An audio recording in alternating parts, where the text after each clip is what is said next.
కథా స్రవంతి. అమృతం కథ రచన దేవి శ్రీను. వినిపిస్తున్నది పప్పు భోగారావు.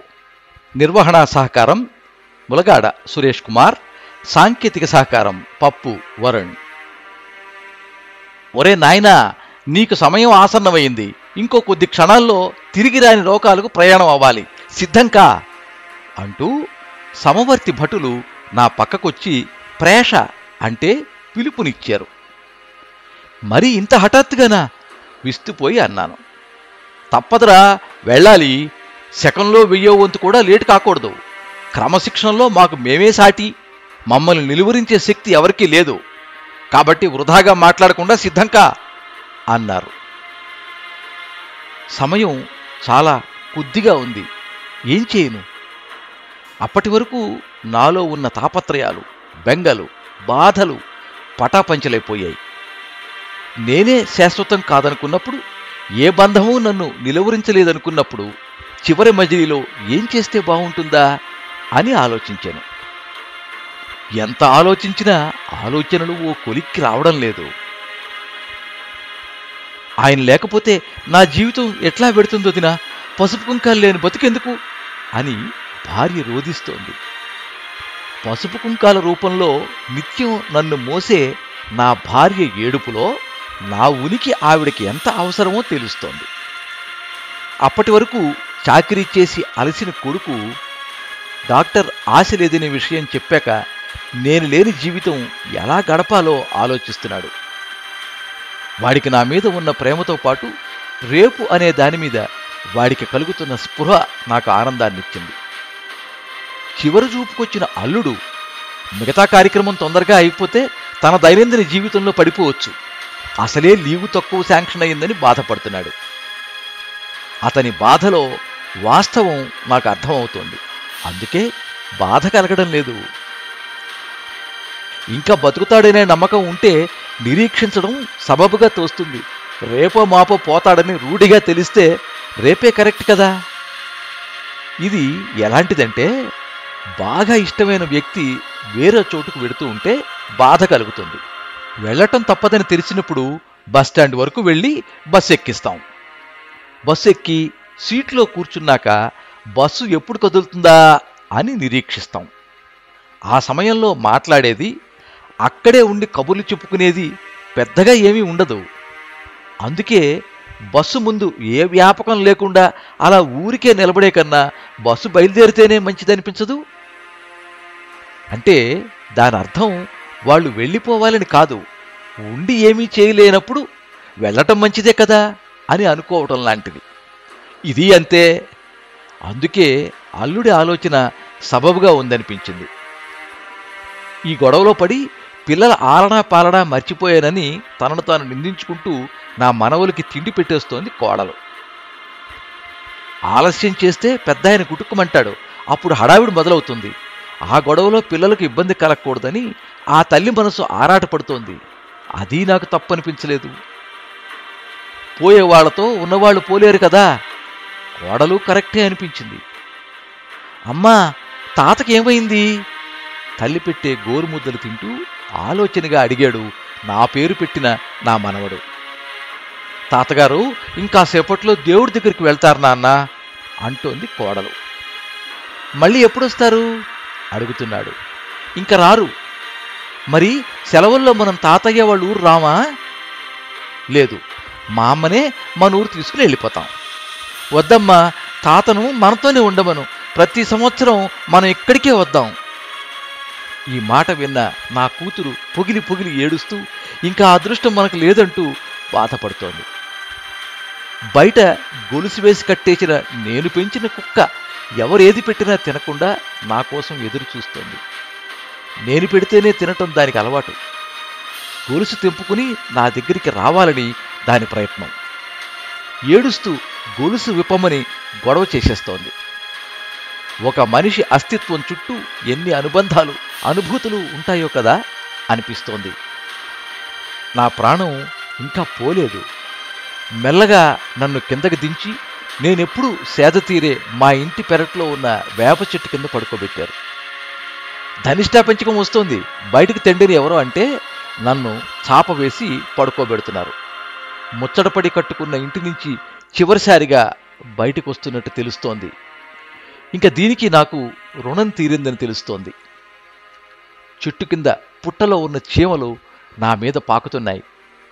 ప్రాణం ఇంకా పోలేదు కదా, అవి కుట్టినప్పుడు దేహం విలవిల్లాడుతోంది.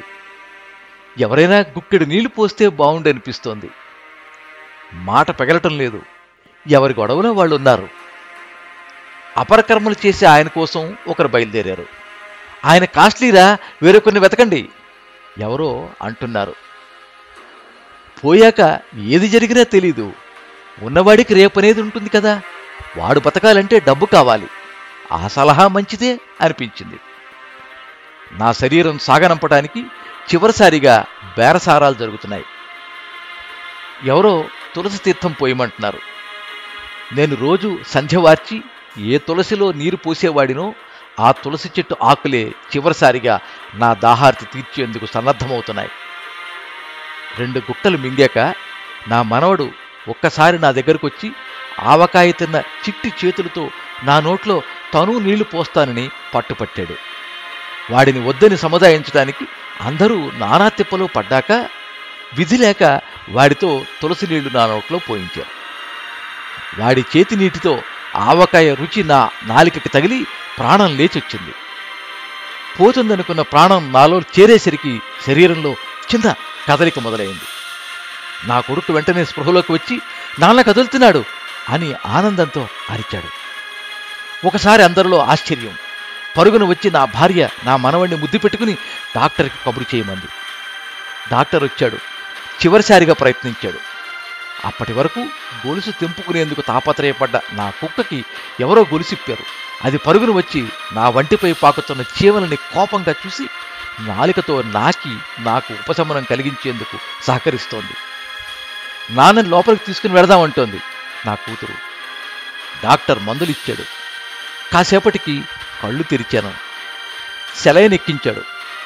కొద్ది గంటల్లో స్పృహలోకి వచ్చా. మృత్యుంజయుడురా మీ నాన్న అంటున్నారు. నా కొడుకు ఆనందానికి హద్దులు లేవు. కొద్ది రోజుల్లో మళ్ళీ మామూలు మనిషినయ్యా. మళ్ళీ బతుకుతానన్న నమ్మకం కలిగాక అల్లుడితో సహా అందరూ మరికొన్ని రోజులు నాతో ఉన్నారు. నా కోసం వచ్చిన యమభటులు ఏవో లెక్కలు సరిచూసుకుని వీడు అమృతం తాగాడు, శాస్త్రరీత్యా అది తాగిన వాడికి మృత్యువు రాకూడదు, అది శాస్త్రవిరుద్ధం అంటూ వెనుతిరిగారు. చూస్తూ ఉండగానే తిరిగి వసంతం వచ్చింది. నా ఇల్లు పిల్లాపాపలతో కలకల్లాడుతోంది. నాకు పునర్జన్మనిచ్చిన అమృతాన్ని తిరిగి తయారు చేయటం మొదలుపెట్టాను. మామిడికాయలు ముక్కలు కొట్టి వాటికి ఆవపిండి, గుంటూరు మిర్చికి బరంపురం మిర్చి కలిపి ఆడిన కారం, రాతి ఉప్పు, గానుగు నూనె కలిపి ఒక జాడీలో ఆ అమృతాన్ని భద్రపరుస్తున్నా. నిజం చెప్పొద్దు, బతికి ఏం సాధిస్తాం అంటాం కానీ బతికినప్పుడే కదా ఆనందాన్ని ఆస్వాదించగలిగేది.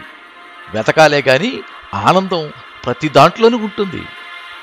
పెంపుడు జంతువుల సాంగత్యంలో, పెంచే మొక్కల సాన్నిహిత్యంలో, సంతానంతో కలిసి గడపటంలో, రుచికరమైన వంటల్లో, సుందరమైన ప్రకృతిలో, ఆవకాయ అన్నంలో, దోరగా కాలిన దోశలో, కరకరలాడే గారెలో మక్కువగా ఆస్వాదిస్తే అన్నింటిలోనూ ఆనందమే. ఆనందమైన అనుభవం ఎన్నటికీ మృతం లేనిదే. జీవితం అంచులకు చేరిన వాళ్లకే తెలుస్తుంది జీవితం విలువ. ఎందుకంటే జీవించడం అంటే తెలిసేది అప్పుడే.